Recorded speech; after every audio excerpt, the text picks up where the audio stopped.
Добар ден, пријатели, и добре дојдовте во денешнава епизода. Моето име е Јосиф Дамјанов и денеска зборувам односно одговарам на две прашања од две различни личности и две различни теми кои што верувам дека ќе ви бидат доста интересни. Затоа прво ќе одиме со прашањето на Мими, па потоа ќе се вратиме со уште едно.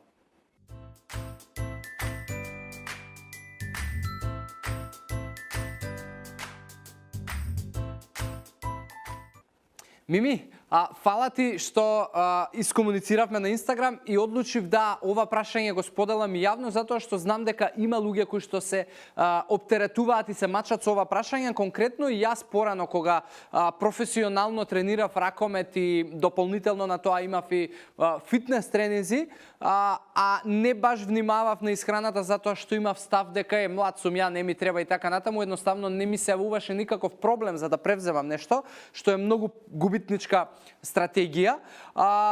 Ми се јавуваа многу чести болки во зглобови и во колкови и не ми беше јасно зошто е тоа така. И на прашањето дали треба да пијам апчиња, не знам што подразбираш точно под апчиња, но ако подразбираш додатоци во исхрана, мојот одговор е да, и дури би ти препорачал да го правиш тоа доколку не успеваш преку храната која што ти ја имаш во текот на денот да го задоволиш нутритивно телото. Што всушност, кои се 3 до 4 нутриенти се клучни по ова прашање што ти ми го постави. Едното е омега-3, што значи или да јадеш редовно на неделна основа барем 4 пати риба или морски плодови, значи зборуваме за мрсни морски риби, или да внесуваш додатоци во исхрана, или уште подобро да правиш комбинација на тие две работи, затоа што и доколку јадеш морски риби и плодови, прашање е колку се тие доволно задоволени со омега-3, поради начинот на кој што денеска се одгледуваат. Друга работа е калциум, кој што е неопходен за коските, и тоа е дава основата и темелот на коските. Трета работа, магнезиум, кој што исто така е минерал кој што потпомага заедно со калциумот да си играат во тие контракции на мускули и пренесување на нервни импулси.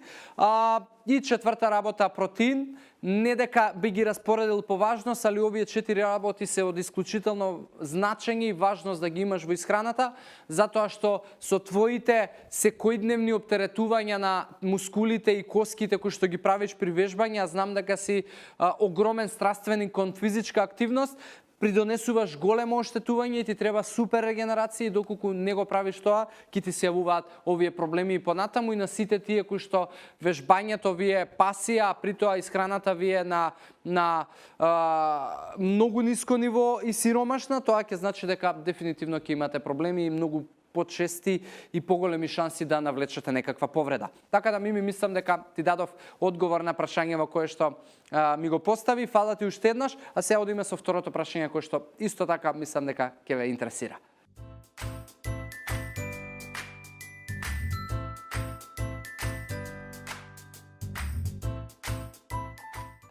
Надица, фала ти за прашањето и за интеракцијата на Инстаграм што имавме. Банана дали може да се јаде на гладен стомах? Дефинитивно да, не гледам зошто не може да се јаде. Она што јас би ти го дополнил и прашањето и би дал одговор е дали бананата е доволно да се јаде на гладен стомах наутро, затоа што она што нашето тело го побарува и она што јас со сите луѓе со кои што комуницирам им го потенцирам е дека во текот на денот треба да се има многу добар појадок, тоа значи калориски и нутритивно богат, и на секој 3 до 4 часа да се имаат оброци, од причина што шансите дека ќе внесете се што на телото му треба се многу поголеми и шансите дека ќе прегладнете во било кој дел од денот се многу мали. Сега бананата како опција за појадок е супер здрава, она што го зборувавме и минатата недела на прашањето на Бојан дали овошјето е во ред на вечер, но не е доволно и не е правилно.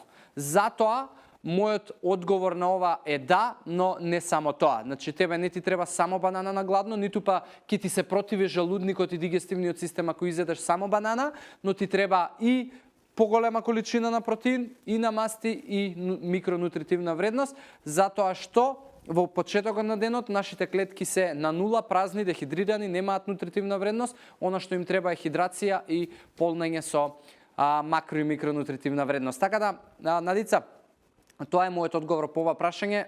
Среди си го појадокот и обогати го малку повеќе, бананата нема да ти е само доволна. Фала ти уште еднаш што го постави прашањето и фала ви на секој што ја следите оваа содржина. За денеска имам толку со прашања. Се гледаме утре во следна епизода со нови прашања. До тогаш ви посакувам здрави животни навики и убав ден. Чао, чао.